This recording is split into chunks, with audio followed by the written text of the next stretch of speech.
Good afternoon. Hope everybody's doing well. So this is Dr. Tidwell. On the 13th, we did WICOR Wednesday. So I showed a couple strategies, and now I just kind of really want to go back over some of those strategies that I shared. The first strategy that I shared was AEIOU. We did this at the very beginning of the discussion, and what we did is we watched a short video, and I had you all go give me the vowels. So A starts for adjective, E starts for emotion, interesting. O is something that makes you say oh, and then U is something to say. And this particular template here that I'm attaching to the email, you can have the students draw it. You also can have students write down. I'd maybe do it based off of, I use this as a form of differentiation based on choice. Or you can do like what we did in class, where I just had you take out a sheet of paper and just do it out real quick. So that's the first strategy we did. Really quick warm up and a good way to just to have them kind of stay engaged while watching the video. And this is definitely quicker because you're writing, you're organizing, and you're also using forms of inquiry too, definitely. The next one that we did was after we watched the video at the very end, what I had us do was an abbreviation version of this, but it was called Gogo Mo. And what we did here with the Gogo Mo is give one, get one, and move on.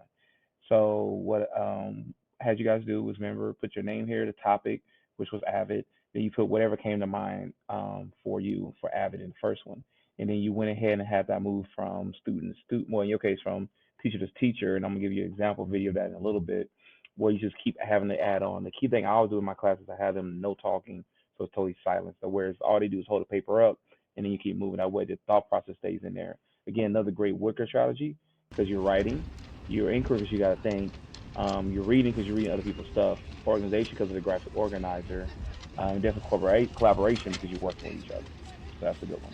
Then after we got done with that, we did the most important thing, summarize it. We did an abbreviated version of it, so this is the complete version.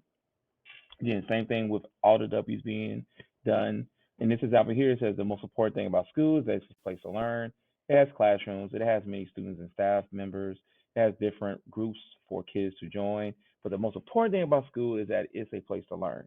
So this is a template that I sometimes put up on the board. I had you guys only do the most bottom one, but this is a good, great way for an exit ticket, if you will, or even an opener. You just cover some material and then you have them jump right into like what's the most important thing of what we talked about. So just to check for understanding. And then the last thing we did is where you guys had a lot of fun and we had the question trail. So what I'm attaching here, this is the primary template where you have the explanation of what the question trail was. And remember, all this is like a test where you can basically take 17 questions, multiple choice. And then what happens is that each student has to go somewhere after you get the answer. So like say they go to number one, to go to station seven because the answer is going to be A. But if they get a wrong answer, let's say they get B, so send them to the wrong station. And then eventually they have to make sure they double back and see where they got their mistake. This is a great way to force you to go back and check their answers instead of just accepting I got the wrong answer and moving on because, hey, I got a 90. I don't care which ones I missed. Where this one forced them to show what they really missed. Now, so this right here is what you can use to really kind of make sure you have all your answers in the right areas. Like no matter what, one's gonna be A, two's gonna be C, three's gonna be D, and so on and so forth. No matter what. This right here, I'm also sending to you for you can make your own.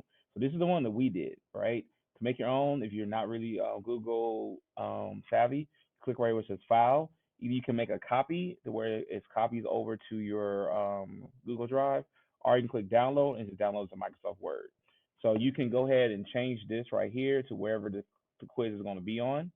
You also can amend this right here because remember I had it where first group got 100%. Sometimes depending like if I have an honors or AP class, I might say first group gets 100, right? Then I might say groups 6 through 10 might get 90, just to really kind of force them. Whereas I might have a college prep course where I might have some more like this where I want to make sure everybody stays engaged and keeps going. And again, you can add pictures. This is a test. Like you can take a test, you got details anything you want. And then again, so they answer A tells them to go to seven. But the answer B, which is the wrong answer, tells them to go to number three. And then let's go ahead and go to number three. Say what does the WICOR stand for again? And then no matter what, they're on their own track. So eventually they're gonna find themselves having to go back. And what I would suggest you tell your students if you plan on using this is that they put their names here that way you can keep track. Always collect both sheets because you know some of our students are gonna make sure they check and share the answers. But they go in the order in which they are actually completing. So in other words, the first question and answer goes here, second question and answer goes here, third question answer goes here, and so on and so forth. Not necessarily one here and then, okay, this is number 5, so I put that here. No, so they did, first one they did, for example, was maybe number 1. They put that there. Second question they did was number 5. They put that here. No, put number 1 here, number 5 here. That way, when they find that they made an error, they can go back and fix it. So that's just something that I have noticed in my time using it. That's very helpful.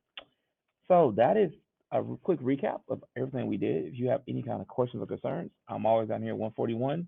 You can call me, you can email me, you can find me. I'm always here, especially before and after school when I don't have students. Otherwise, peace, blessings. Thanks a lot for everything y'all do. Okay, folks. So here's my students actually doing the question trail, so you can see them working collaboratively together, trying to get the answers. It is a process. I hope this is a cool thing for you to do. So what they have to do is answer the question here, and then they answer the question correctly, it sends them to the next station. If they make a mistake, it sends them back, and they have to figure out where they made the mistake and why to make a correction. The grade is all based on who finishes first to last, because everybody should get 100%.